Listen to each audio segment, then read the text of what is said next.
own general contractor is something that should be taken into great consideration before actually jumping at it. Being a general contractor has many benefits and drawbacks. A few of the benefits that would entail being a general contractor is having your own schedule, being able to command your own audience in terms of who you want to target as a customer and customer base, project types.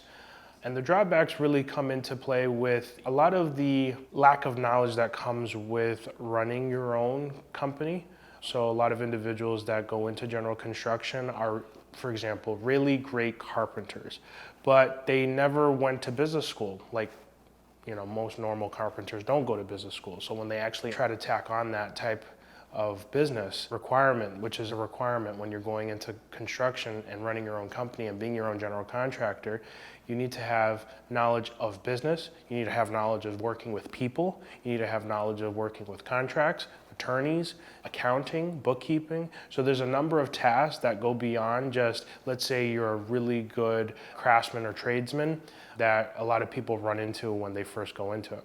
Or the opposite, maybe you're a really good business person and you have zero experience with the actual construction and trades.